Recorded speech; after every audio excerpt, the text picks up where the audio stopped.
back everyone, and it's time to go balls deep! After chapter 51 of Boruto, a lot of you guys have questions regarding Naruto's new transformation, Kaguya's new information, the God Tree, the Otsutsuki clan, and whether Kadachi has retconned some things. So I'm going to use my balls deep chakra to lay out all the details and tell you what the hell is Amado talking about. Like, this guy has been going on a big brain style non-stop for the last few chapters. Whenever he starts speaking, it feels more like a novel than a manga. So with that, let's get right into it, starting with Naruto's new final transformation. Yes guys, I'm gonna break that shit down first. In chapter 51, the nine-tailed fox Kurama literally informed Naruto about a way he can defeat Isshiki, but at a very high risk, where Naruto could potentially die. Yes, my boy's gonna die. No!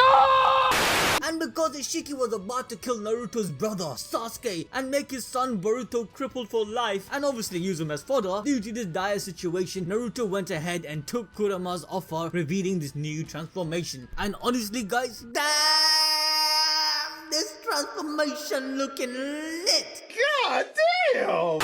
But seriously guys, from the first glance of things, it seems that Kurama has imbued 100% of his chakra into Naruto, which is why Naruto is rocking those sexy fox ears. Like damn boy, he's looking thick. Damn boy, he's thick!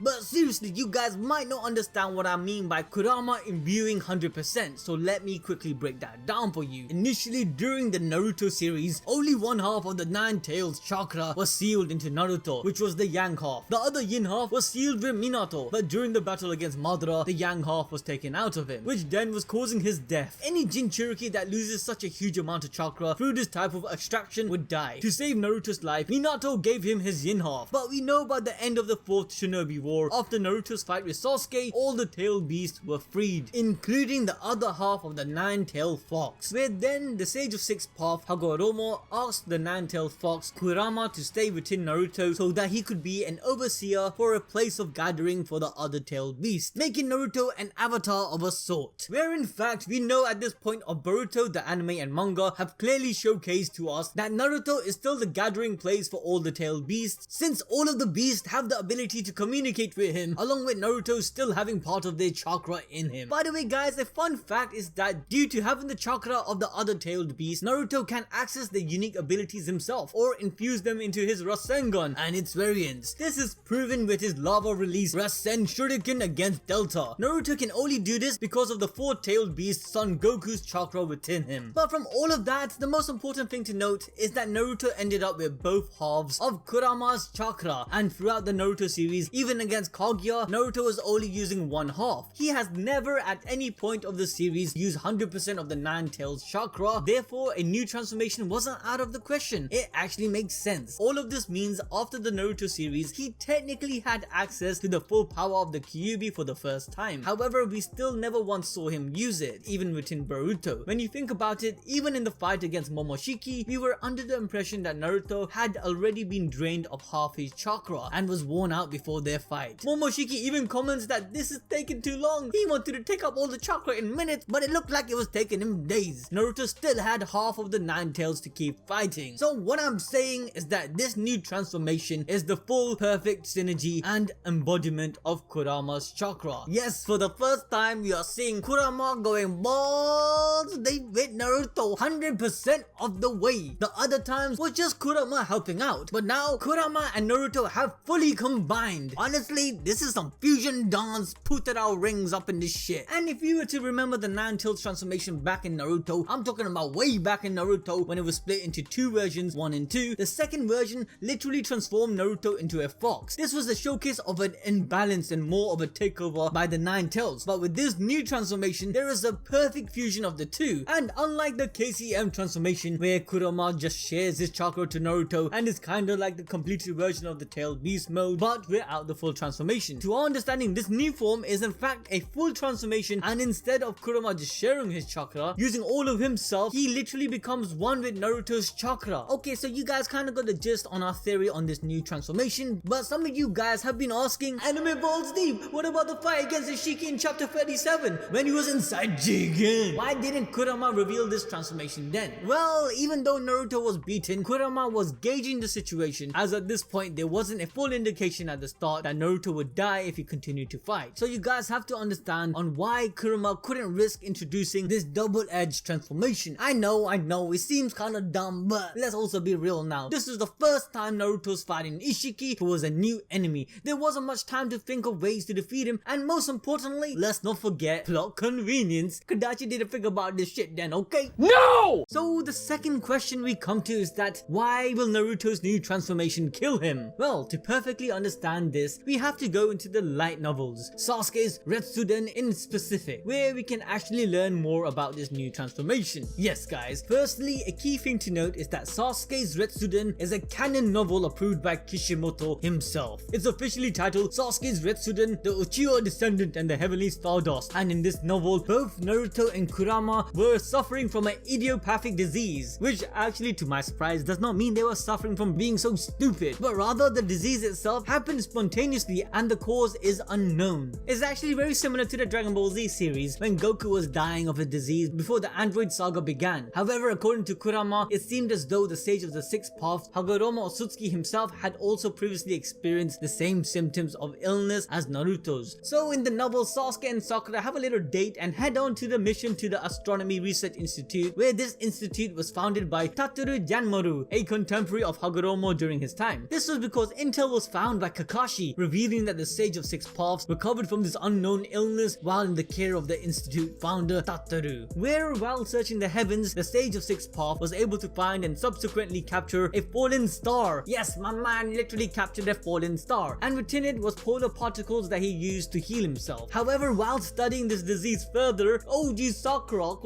you have to give her some respect. She came to believe that the tailed beast sealed within the Sage of Six Paths body somehow damaged his ability to use chakra, basically meaning that being a Jinchuriki for a prolonged period of time can actually kill you. And if we think about it, Naruto, due to being the host of the Nine Tails, which already is a huge chunk of all the tailed beast chakra, he also has some of the other tailed beast chakra within him, meaning that Naruto is probably the closest thing to the Sage of Six Paths Hagoromo after he became the Jinchuriki of the 10-tailed. Like, I hope you guys didn't forget that all the tailed beasts were created by Hagoromo from the 10 tails Kaguya was merged in. So not only is Naruto at this point more or less on par with Hagoromo, but Kaguya as well. Just to clarify, I'm not saying he's stronger than them individually. What I'm saying is that the chakra flowing within him is literally the same chakra that ran within Kaguya and later the Sage of Six Paths Hagoromo. So Naruto having an illness similar to that of Hagoromo would make a lot of sense. But coming back to the light novel, by the end of it, Naruto is healed as Sasuke was successful in his mission. But now that Naruto is being merged with the Nine-Tailed Chakra in complete synergy, it's very likely that it will bring back this disease, or it could even kill him. This basically tells us that Naruto's new transformation is similar to Might Guys' 8 Gates of Death, as if going by our theory, it could possibly mean that Kurama is giving 100% of his power to Naruto all at once, and this is super dangerous due to the overwhelming strain it will have on Naruto's body, causing his cells to completely burn out and die. No, Naruto, please don't die. Shit man, if that happens, all hell will break loose. But again, I want to point out that in the start of the Boruto series that we know that Naruto is sealed somewhere and he's not dead, so again, it's highly likely that our boy won't die. Fingers crossed. Anyway guys, let me know what you lot think about Naruto's new transformation. Did I miss anything? Write down your theories down in the comment section below. Okay, so hopefully now we covered our analysis and thoughts on what we think will happen to Naruto and what this new transformation means for him. With that, we are now going into the Otsutsuki's plot update and explain whether Kadachi retconned his and Kishimoto's earlier work. We mentioned this in our last chapter review that with the recent revelation of Isshiki having a higher status and rank than Kaguya, it changes a lot of concept we once held onto after the end of the Naruto series. Whereas previously we were under the impression that Kaguya was possibly the daughter of the Otsutsuki patriarch, basically being portrayed as a princess and all, and her daddy was the king. Now this initial understanding wasn't just baseless, apart from the fact she was actually given the title of princess throughout the Naruto series, along with her inspiration being the rabbit goddess. Kaguya in the Naruto data book is literally referred to as the leader of the Otsutsuki clan that migrated from another world in search of the chakra fruits. So what does all of this mean? Was all of that wrong? Well, one way to see this is to assume that Kishimoto meant Kaguya was the Otsutsuki clan leader leader on Earth after she ate the fruit and begotten children. Her leadership can be seen similar to that of Hamuna's leadership of the Otsutsuki clan on the moon. Her being called a princess could be due to her role on Earth during her era, being married to Tenji, the emperor of the land of ancestors, where after the people around that time kept the reference of a princess to her name. So I guess in some ways one could say Kadachi didn't really retcon Kishimoto's work, but rather elaborated on it, just stipulated things here and there. Okay, so maybe we can try to reason Kishimoto's writing of Kaguya in alignment with Kadachi. But as we mentioned in our review, what about Kadachi's own writing in Boruto? Like, why did Momoshiki only refer to Kaguya when Kinshiki informed him about the space curvature being over 16 on Earth? There was no mention of Isshiki, whereas there was for Kaguya. No matter how we think of it, it seems that Kaguya's position dropped quicker than you can shit a brick, because after this chapter the reality is that she's just another lower level trash, just like Kinshiki and Urashiki.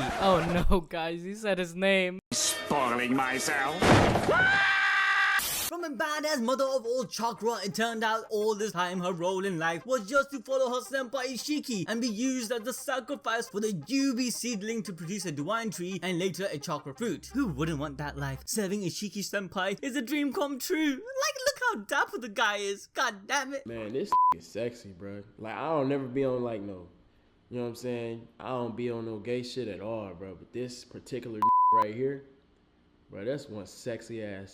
Now, obviously, these Otsutsukis don't actually die during the sacrifice to fuel the seed. With the karma, they resurrect and they repeat the process again and again, cultivating as much fruits as they can for the clan. This mechanism of sending 2 Otsutsuki members in this formation also makes a lot more sense now, especially with the scene we saw in chapter 35. This is when we are shown the Otsutsuki dimension where the Kyuubi is stored. On the mountain, we were shown 3 rectangular panels, each with 2 circular symbols representing individual Otsutsuki members. One panel shows Momoshiki and Kinshiki, with Momoshiki on top. The next panel shows Isshiki and Kaguya, with Isshiki on top. The positioning of each partner could represent their ranks between their partners. This would mean that Kadachi was planning from the start to make Kaguya a lesser rank to Isshiki. And this actually goes back to why Kaguya had to backstab Isshiki without him knowing. Now we also see 2 more Otsutsuki panels which cannot be identified yet, so remember these 2 will play their part later in the series. But coming back to Kaguya, with everything mentioned, we thought of a possible new theory to her background. We know that the god tree has the ability to become a Jubi. By itself, it's just a huge tree that absorbs energy, which ultimately sucks up so much energy that it ends up killing the whole planet. When this tree is fused with a willing agent or an Otsutsuki, the tree transforms into a living moving monster which we call the 10 Tails. But later we found out in the Boruto series there is a miniature 10 Tails also known as the Jubilee Seedling, which is pretty much like the tree where it craves chakra. But as we learned from Amado, for the Jubilee Seedling to grow any further to become a tree, it requires an Otsutsuki member to materialize into a god tree. And going hand on hand back to Naruto, once this tree is fully developed, the chakra fruit can be taken and eaten, where once it was done by Kaguya herself. But we also learned that this tree can once again merge with an Otsutsuki to become a 10-tailed beast. From all of this, it's hard not to think about the 10-tailed seedling as like an artificial spaceship or a technology, and the Otsutsuki DNA markup allows it to be manipulated. Hence it goes to a tree and it can go back to a 10 tails. We don't know what other functionality this goddamn tree has. Oh my god, this is some powerful shit. Yeah, imagine it turns into some Otsutsuki spaceship in the end. But coming back with all the information we know, let's try to add a little bit more plot point. Yes, I know, a bit of headcanon to Kaguya's story. We start with 3,000 years ago. Yes, from the start of the Naruto series, Isshiki and Kaguya were assigned planet Earth to cultivate. Yes guys, I know I'm saying 3,000 years ago, not 2,000, not 1,000, meaning that they came to Earth twice. And the first time they were successful in cultivating the fruit, and then they replanted another Jubilee Seedling. Now on this first try, before Kaguya was sacrificed to fuel the god seed, she chose her next host with karma, and that happened to be a human. Now after eating the chakra fruit, which also absorbed the human characteristics of the people in that planet, along with being a human host, that might have changed her a bit, possibly making her more empathetic towards these humans. Now after this god tree was cultivated and plucked from its fruits, and Kaguya resurrected in her new body, the pair left Earth to come back 1,000 years later when another fruit was ready to be harvested. However, during this time, Kaguya being empathetic towards the humans might have fell in love with them, and knowing that she would be another sacrifice for the god tree seedling that Isshiki was planning to plant, she was probably thinking like, nah mate, I ain't gonna be your father shit, trash sacrifice, I don't wanna do this no more. So she backstabbed Isshiki and realized now she will revolt against the Otsutsuki clan. Now this was initially before she went crazy, you know, after losing the chakra to her sons. She probably felt that initially belonged to her, considering she's preparing for a war, and she probably went through menopause and whatnot. What?